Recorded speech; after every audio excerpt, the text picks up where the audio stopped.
The invitation glows under my kitchen lights, its gold embossing catching every ray like a small sun. My fingers trace the raised lettering, but stop cold at the words that slice through my heart. Adults only, 18 plus strictly enforced, no exceptions. I set down the heavy cardstock, careful not to crumple it the way I want to. Next to Camille's wedding invitation sits Jenna's handmade card, covered in silver glitter and teenage earnestness. My daughter spent 3 hours crafting it, each sequin placed with precision, every swooping letter of "Dear Aunt Camille" written in her best calligraphy. The kitchen clock ticks in the silence. 10 minutes until Jenna comes home from school. A car door slams outside. My heart jumps. Footsteps on our front walk, then our porch. The door opens with Jenna's characteristic bang against the wall. "Mom!" Her voice carries that breathless excitement only 17 can produce. "Did it come? Aunt Camille's invitation?" I reach for the envelope, but she's already spotted it. Her fingers close around the thick paper before I can hide it away. "Let me see." She pulls out the invitation, eyes bright. I watch her face as she reads, marking the exact moment joy dims to confusion, then understanding. Her shoulders drop a fraction of an inch. She doesn't want me there, does she? The question hangs between us. I flash back 13 years ago to a courthouse where I signed adoption papers for a 4-year-old with wary eyes and a habit of hiding behind furniture. My parents stood against the back wall, their smiles strained. Camille called me in the bathroom afterward. "Are you sure about this?" she'd asked, fingers drumming against her designer purse. Single motherhood is hard enough without complications. I'd squared my shoulders, already protective of the little girl waiting outside. "She's not a complication, she's my daughter." The memory fades. I focus on Jenna now, nearly grown, trying so hard to look unbothered. But I see the slight tremor in her hand as she sets down the invitation. "It's probably easier this way," she says, voice carefully light. "More sophisticated. You know how Aunt Camille is about appearances." 3 years after the adoption, I met Marcus at a fundraiser. He'd walked straight to Jenna, crouched down, and asked about the book she was reading. No hesitation, no awkward glances at me to check if this was okay. Just pure interest in my daughter as a person. At our wedding, Jenna was our flower girl. The photos show her beaming in her mint green dress, and my family standing slightly apart, their smiles fixed. I'd told myself they needed time to adjust. I pick up a pen from the counter. The RSVP card waits, pristine and expecting. My hand doesn't shake as I check, not attending. The scratch of pen on paper sounds loud in our quiet kitchen. Warm pressure on my shoulder. Marcus. I didn't hear him come in. His hand squeezes gently as he reads over my shoulder. My phone buzzes. Mom's name lights up the screen. I silence it without looking. Another buzz. Camille this time, then Brianna. Jenna watches from the doorway, her expression a mix of worry and something else, relief. I open the bottom drawer of our china cabinet, pull out our family photo album. The evidence is there, documented in years of snapshots. Christmas gifts addressed only to Laura and Marcus. Family photos where Jenna stands at the edge, slightly out of frame. Birthday cards that arrived a week late, if at all. Page after page of a pattern I've refused to see. Jenna steps closer, peering at a photo from last Easter. "I remember that day," she says softly. "Grandma kept calling me the girl when she thought I couldn't hear." The RSVP card sits finished on my counter. Such a small thing to carry so much weight. But as I look at my daughter, brilliant, kind, creative Jenna, who deserves so much more than subtle exclusion wrapped in polite excuses, I know this time will be different. My phone buzzes again. The whole family must be burning up the group chat by now. I leave it unanswered. "Want to help me make dinner?" I ask Jenna instead. "Those new pasta you found?" Her smile breaks through, genuine this time. "Can we try the pesto one?" "Of course." I close the photo album, but not before noticing something that makes my stomach clench. The trust paperwork from Grandpa's estate tucked into the back pocket. I'd forgotten about it until now. the careful legal language excluding adopted children from inheritance. Marcus catches my eye. He's seen it too. His jaw tightens, but his voice stays gentle. I'll pick up fresh basil from the store. Jenna pulls ingredients from the cupboard, humming under her breath. She doesn't see the look that passes between her father and me, doesn't know about one more document in a long line of quiet rejections. But that's about to change. The RSVP card marks more than just a declined wedding invitation. It's my line in the sand, 13 years too late, but finally drawn. The afternoon sun slants through our kitchen window, catching the gold lettering one last time. Such a beautiful invitation, crafted to wound with perfect etiquette. I slide it into our junk mail pile. My phone buzzes yet again. I power it off completely. Mom? Jenna measures pasta into the pot. You okay? I look at my daughter, really look at her. The determined set of her jaw, so like my own. The quiet strength she's built from years of pretending not to notice. The talent and heart that my family has chosen not to see. I'm better than okay, I tell her. And for the first time in years, it's not a lie. Later that same night, the cardboard box weighs more than grief in my arms as I carry it down from the attic. Each Christmas card, each photo, each handwritten note inside catalogs 13 years of subtle wounds. I spread them across our dining room table while Marcus works late, while Jenna sleeps upstairs dreaming of art school acceptance letters. My fingers tremble on the first envelope, postmarked December 2012. To Laura and Marcus, written in mother's perfect cursive. No mention of their granddaughter, though Jenna had lived with me for months by then. I arrange it on the left side of the table. Another card from the following spring. Happy Easter to Laura and Marcus. Jenna had just won the school art contest. I'd called to tell them. They never called back. The pile grows. Year after year of carefully addressed exclusions. A birthday card for me, nothing for Jenna. A graduation announcement for Brianna's son Tommy that arrived 3 weeks after the ceremony. The invitation to the family lake house weekend that somehow got lost in the mail until the day after. My hands shake harder as I unearth the video from last Thanksgiving. I slip it into my laptop, stomach clenching as the scene unfolds. Grandma Barbara cooing over Tommy and his cousins, showering them with attention and pumpkin pie. The camera pans past Jenna, 16 years old, eating alone at the kids' table. No one speaks to her. No one even looks her way. The laptop screen blurs. I blink hard, reaching for the next item. A school essay from Jenna's freshman year. What family means to me. 2 pages about Marcus and me, her art teacher Mrs. Chen, our elderly neighbor Mr. Peterson, who always asks about her latest paintings. Not one word about grandparents, aunts, uncles, cousins. My phone buzzes. A text from Rachel. I've been thinking about Easter. The way Aunt Barbara kept calling Jenna the girl when she thought no one could hear. It wasn't right. I should have said something. I type back, thank you, as another text arrives. Camille this time. Mom says you're being dramatic about the wedding. It's nothing personal against Jenna. We just want a sophisticated event. The words burn like acid. I set the phone face down, turning instead to Jenna's childhood journal I found in the box. The sparkly purple cover has faded, but her careful handwriting remains clear inside. The 15th of October, 2014. Grandma gave everyone matching sweaters for Christmas pictures. She said they didn't have my size. The 3rd of March, 2015, Aunt Brianna's birthday party. Had to sit in the garage because there weren't enough chairs.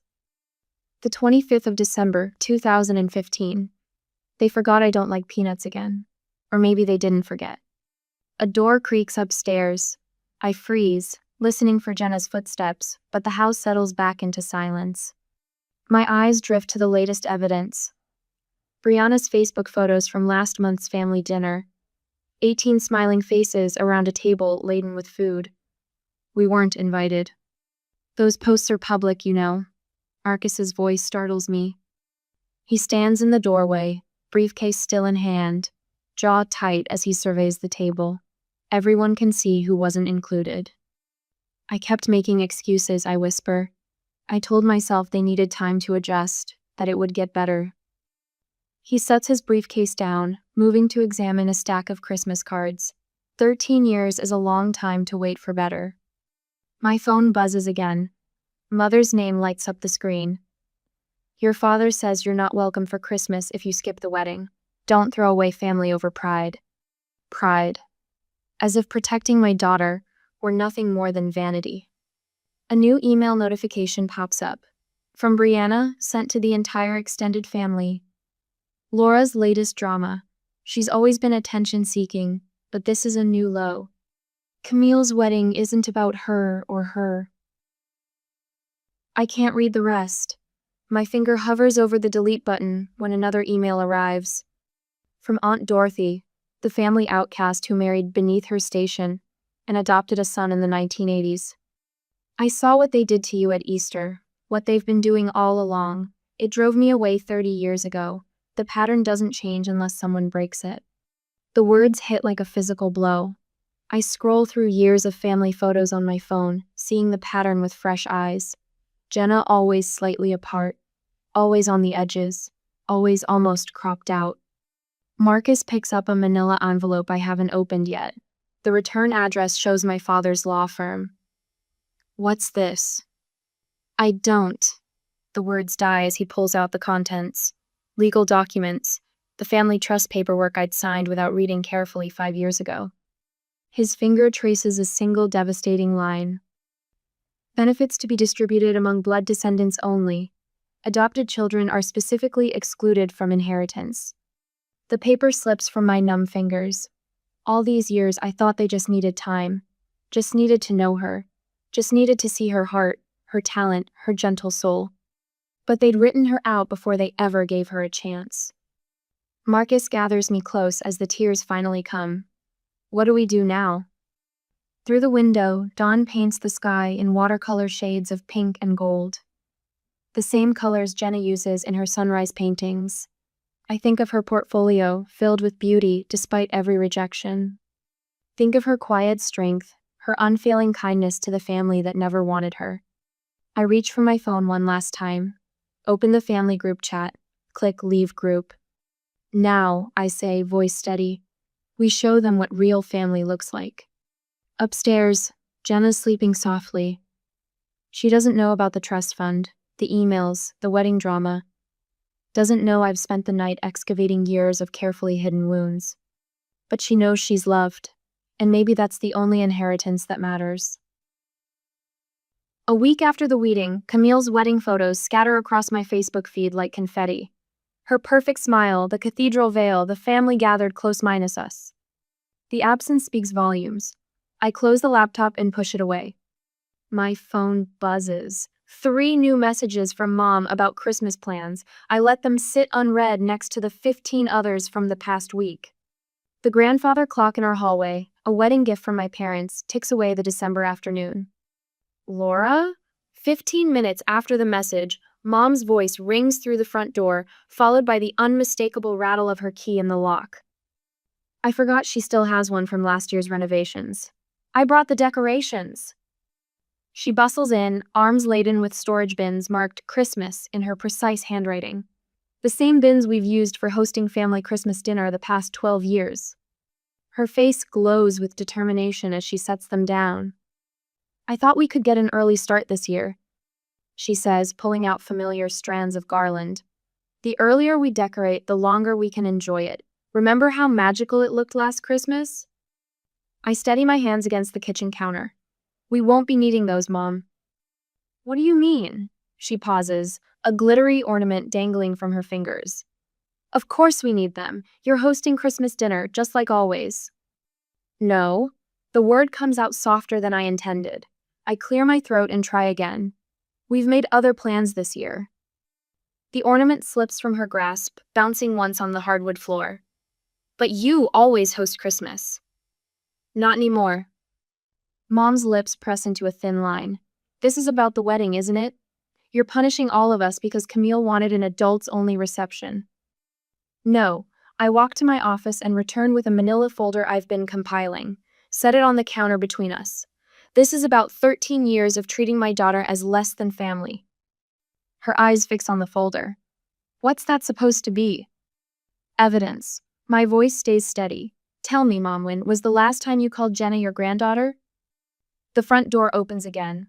Marcus's familiar footsteps cross the entryway, followed by the thud of his briefcase hitting the floor. He appears in the kitchen doorway, reading the tension immediately. Without a word, he moves to stand beside me. The doorbell chimes. Mrs. Henderson from next door peers through the glass, holding a plate of Christmas cookies. I wave her in, full for the interruption. Laura, dear, I wanted to drop these off and ask how Jenna's art show went. The whole neighborhood's talking about her talent. Mom shifts uncomfortably, saying nothing. Mrs. Henderson's warm smile never wavers as she sets down the cookies and asks about specific paintings, remembering details about Jenna's work that my own mother has never bothered to learn. My phone rings Rachel, offering to host us for Christmas dinner. The contrast between chosen family and blood relatives tightens my chest. Your father will be devastated, Mom tries again, desperation creeping into her voice. He looks forward to Christmas here all year. I doubt he'll notice Jenna isn't there. The words taste bitter. He never has before. That's not fair, Laura. We've tried. Have you? The dam breaks. Last Easter, you called her the girl when you thought she couldn't hear. At Thanksgiving, she sat alone at the kids' table while her 16-year-old cousins ate with the adults. Every Christmas card addressed to Laura and Marcus like she doesn't exist. The trust paperwork explicitly excluding adopted children. She's not blood, Laura. Mom's voice rises. One day she'll leave you and then what? We're just trying to protect you. The kitchen falls silent. Even the grandfather clock seems to hold its breath. Please leave. I walk to the front door, hold it open. Don't come back until you can respect my daughter. Mom's hands shake as she gathers her coat. You're making a terrible mistake. The door closes behind her with a soft click. I lean against it, tears finally breaking free. Marcus's arms wrap around me as I sob. Mom? Jenna stands in the hallway, backpack still slung over one shoulder. Her eyes are bright with unshed tears. How long have you been there? I ask. Long enough. She drops her backpack, moves closer. I never wanted to come between you and your family. I pull her into our embrace. You are my family, the only one that matters. That evening, I write the email I've been drafting in my head for weeks. No accusations, just facts, dates, events. A clear pattern of exclusion spanning 13 years. Marcus reads it over my shoulder, suggesting only minor edits to keep the tone neutral. Next, I design our Christmas card. Just the three of us, smiling in front of our fireplace. The Matthews family, printed in simple gold text. My phone lights up with a text from Brianna. Mom told us what happened. You've gone too far this time. Moments later, an email notification. Brianna has sent a message to the entire extended family. My cursor hovers over it before I click. The words fill my screen, each sentence designed to turn the family against us. The final line burns. You'll regret choosing that girl over your real family. I close the laptop, look at the Christmas bins still sitting untouched by the door. Tomorrow, we'll unpack our own decorations, the ones Jenna and I have collected over the years. We'll make new traditions with people who love her. The grandfather clock strikes 9. I unplug it, silencing its judgmental ticking. Time to let go of old obligations and embrace the family we've chosen. The next morning, my fingers hover over the keyboard, cursor blinking in the empty email draft. Through my office window, morning sunlight catches the frost on bare branches. The house is quiet. Jenna at school, Marcus at work. Just me and the weight of 13 years pressing against my chest. Subject line, to anyone who wants the full story. I open the folder beside my laptop, photographs and documents arranged in careful chronological order. The first photo shows 4-year-old Jenna at the courthouse, her small hand gripping mine. My parents stand stiffly against the back wall, their smiles not reaching their eyes. I type the date, then list the facts without embellishment. First family photo after adoption. Notice positioning of participants. Photo after photo, document after document. each one a piece of evidence I can't unsee now that I've finally allowed myself to look. Christmas cards addressed only to Marcus and me. The trust paperwork, with its careful legal language excluding adopted children. Family photos where Jenna stands at the edges, half cropped out of frame. My phone buzzes. Brianna. I silence it without looking and keep typing. Marcus finds me there hours later, still crafting each sentence with surgical precision. He reads over my shoulder, his hand warm on my back. Maybe add the Easter incident, he suggests quietly. When your mother told Jenna the egg hunt was just for real grandchildren. I add it to the list, my hands steady now. No accusations, just facts. Dates. Quotes. Photos. The truth written in black and white. The next morning, Brianna appears at my office door, her heels clicking against the tile floor. We need to talk sense into you, she announces, not bothering with hello. Do you know Mom hasn't slept since Christmas? I continue typing my report, letting her words wash over me. The gentle tapping of keys fills the silence between us. Laura, look at me when I'm talking to you. I finish my sentence, then meet her eyes. Did you know Jenna spent last Christmas alone in her room while everyone opened presents? She said she didn't feel well, but I found her sketchbook later. She'd drawn the whole family celebrating without her. Brianna's face flushes. That's not. You're twisting things. I have the drawing if you'd like to see it. She leaves without answering, her heels striking the floor like ammunition.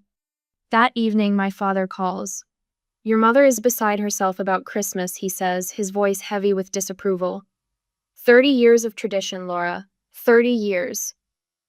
How many times did you call Jenna your granddaughter in those 30 years, Dad? The silence stretches between us until he hangs up. I send the email just before midnight. 6 pages of carefully documented evidence spanning 13 years of subtle exclusion. No accusations, no emotional appeals, just the quiet power of truth. The responses begin immediately. Aunt Dorothy calls, her voice thick with tears. They're furious with me for taking your side, she says.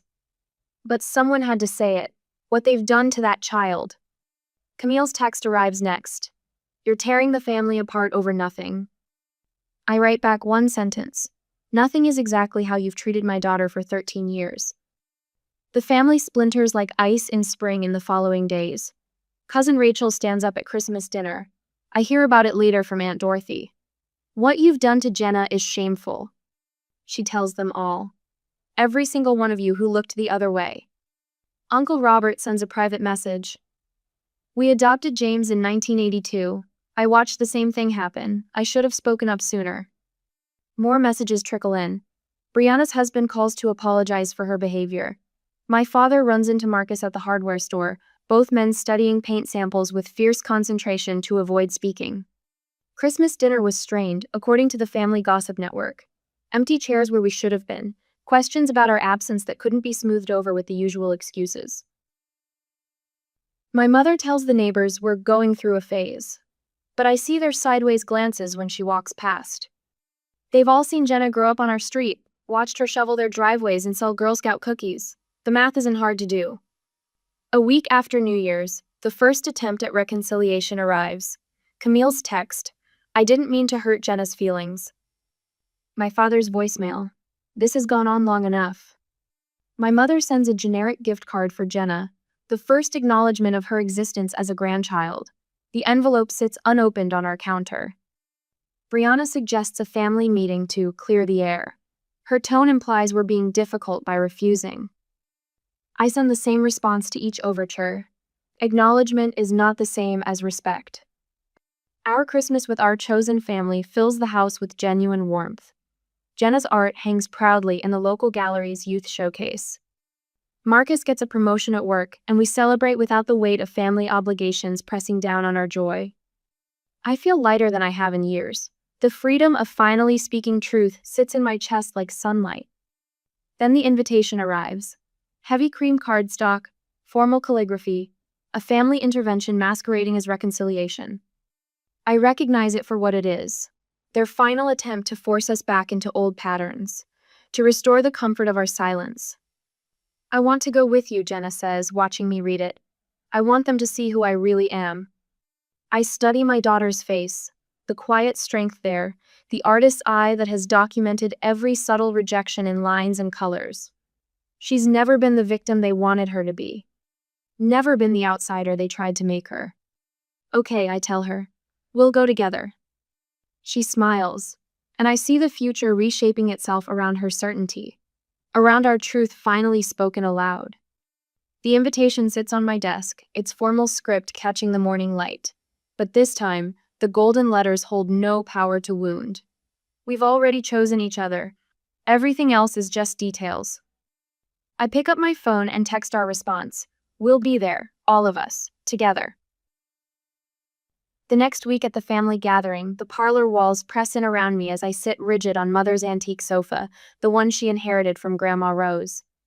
Across from me, my family assembles like a jury, Mother perched in her wingback chair, Father standing with one hand on its curved back, Camille and Brianna flanking them on the love seat.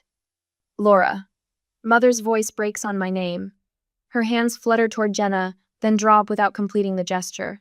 We need to talk about what you're doing to this family. Beside me, Jenna's portfolio rests against her leg, its leather surface cool under my palm. She sits tall, shoulders straight, chin lifted. At 17, she looks more composed than I ever managed at twice her age. What I'm doing? The words taste bitter. That's an interesting way to phrase it. Father's fingers tighten on the chair back. You've always had a flair for drama, Laura, but this tantrum has gone far enough.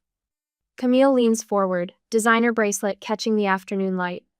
The wedding was nothing personal against Jenna. You know how these events are. There are rules, expectations.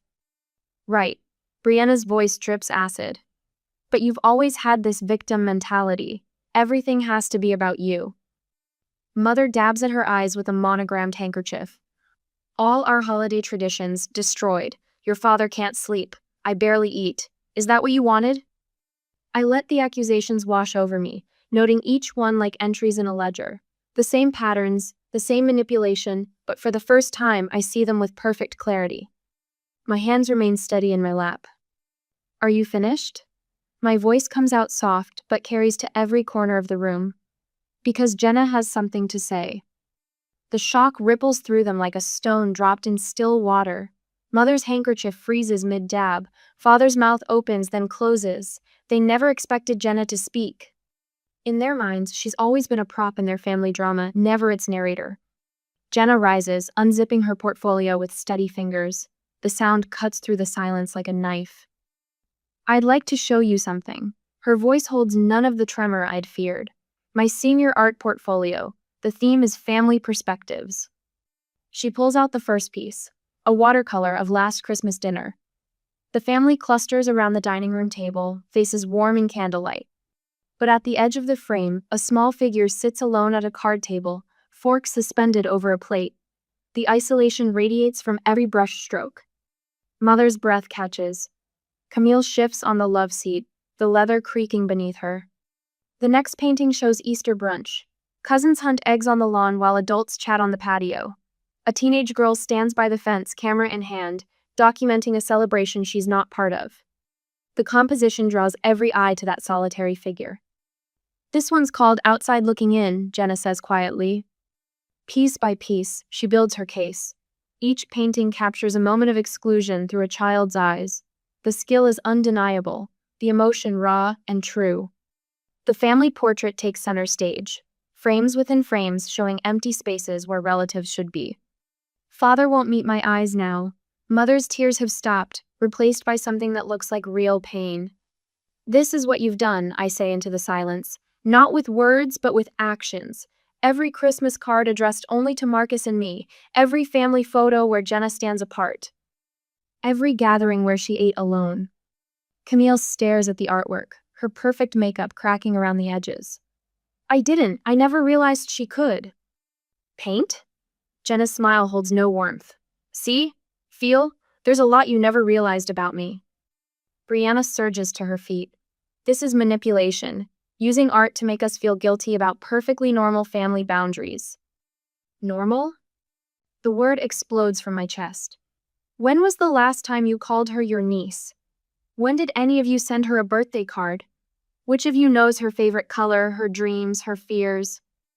She's not blood, Mother whispers, but the words lack conviction. Neither is Marcus. I stand, resting my hand on Jenna's shoulder. But you never questioned his place in this family. A rustle from the corner makes us all turn. Aunt Dorothy pushes up from her armchair, her silver hair gleaming in the late afternoon sun. I made this choice 30 years ago with Thomas. Chose my adopted son over my father's family traditions. Best decision I ever made. She crosses to stand beside us, her spine straight despite her 70 years. The question isn't whether Laura will come back to the fold. The question is whether you deserve to have her and this remarkably talented young woman in your lives at all. Mother's face crumbles. Father's hand falls from the chair back. Even Brianna's anger seems to deflate. Jenna's been offered a full scholarship to Rhode Island School of Design. My voice fills the heavy silence. She'll be starting this fall. That's what real family does. Supports dreams, celebrates achievements. We're not asking to be centered, just included. I gather my purse, noting how the parlor walls don't feel so confining anymore. The choice is yours now. Respect is earned. Jenna and I are a package deal. We walk out together, heads high, leaving the portfolio displayed on the coffee table. Behind us, the family sits in disarray, years of careful pretense shattered by a teenager's truth told in watercolor and oil. Are you okay? I whisper as we reach the car. Jenna pauses, her hand on the door handle. When she turns, her smile breaks through like sunrise after a storm. You know what, Mom? For the first time in that house, I really am. So, for the next 4 months, she finally healed, focused on her graduation, and was preparing for college. Now at the ceremony, the sunlight streams through the auditorium windows, catching the gold tassel on Jenna's graduation cap. The principal's voice echoes through the space, but I barely register the words. My eyes stay fixed on my daughter, poised at the edge of her seat in the front row. Marcus squeezes my hand as Jenna's name rings out. And now, your class valedictorian, Jenna Matthews. She rises in one fluid motion, the confidence in her stride making my heart swell. The emerald green graduation gown flows behind her as she takes the podium. No hesitation, no glancing around to see who's watching, just pure presence. I scan the scattered family members in the audience. Barbara sits 3 rows back, dabbing at her eyes with a tissue. Aunt Dorothy beams from her wheelchair in the handicapped section, while Rachel bounces her youngest on her knee. The empty seats where William and Brianna should be speak volumes. Jenna adjusts the microphone, her voice clear and steady. When people ask me about family, I tell them about seeds. She pauses, letting the metaphor settle. Some seeds we're born with, planted in soil we didn't choose, but the most beautiful gardens often grow from seeds we plant ourselves. My breath catches. Marcus's arm slides around my shoulders. My mother taught me that family isn't about whose blood runs through your veins. It's about who shows up, who sees you, who chooses you again and again, even when it's hard. Barbara shifts in her seat.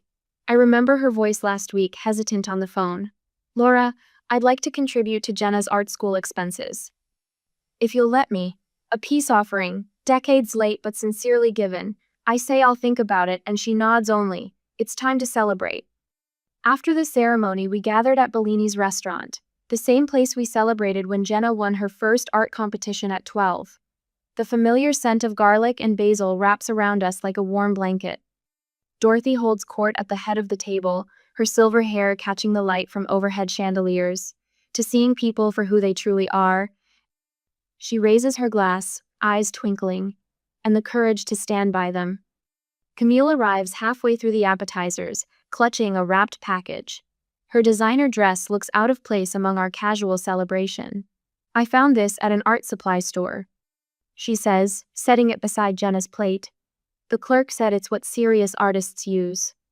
Jenna opens it slowly, a set of professional oils in rich, vibrant colors. Thank you, Aunt Camille. Simple words, but genuine. Barbara watches the exchange, then pulls out an envelope. I have something too. Her hands tremble slightly as she slides it across the table. For your dorm room at Waverly. Inside lies a check that makes Jenna's eyes widen. But it's the card that brings tears, the first one Barbara has ever signed, Love, Grandma. Our neighbor Mrs. Chen arrives with her signature almond cookies, the ones she's been bringing to every Matthews family celebration since Jenna was 5. Rachel's kids cluster around Jenna, showing off the friendship bracelets she taught them to make last summer. The restaurant fills with stories. Mrs. Chen describing how Jenna helped repaint her fence, Rachel's oldest reminding everyone about the time Jenna let him be her assistant at the community art fair. Real memories, not polite fictions. Later, after we got home, in Jenna's bedroom, cardboard boxes waited to be filled for college. Art supplies, clothes, photos of chosen family scattered across her desk. I fold another shirt, trying not to think about how quiet the house will be in September. Mom? Jenna's voice pulls me from my thoughts. She holds up a framed photo, the three of us at the beach last summer, salt wind in our hair, genuine smiles caught mid-laugh. Remember what you told me when I was little? She asks. About how some people walk into our lives by accident but stay on purpose? I nod, throat tight. You didn't just adopt me, she says softly. You showed me what a real family looks like, how to build it, how to keep it. She tucks the photo carefully between sweaters in her suitcase. I'm taking that lesson to college with me. Barbara's check sits on Jenna's desk, next to acceptance letters and scholarship offers. A bridge, maybe, to whatever comes next. William's silence remains a wound, but no longer a defining one. The next morning, Jenna hugs me tight in the driveway, car packed for freshman orientation. I'm not going anywhere, she whispers. Not really. I watch her pull away, Marcus's arm steady around my waist. The garden we've grown spreads out before us, not perfect, not traditional, but blooming all the same. Built from seeds we chose to plant, nurtured by hands that wanted to tend them. Some might call it letting go, but standing here, watching my daughter drive toward her future, I know better. This isn't an ending at all. It's what happens when love takes root, when family becomes a choice instead of an obligation. When you finally understand that the most precious bonds aren't the ones you're born with, they're the ones you build day by day, choice by choice, until they're strong enough to weather any storm. We didn't lose a family. We grew a better one.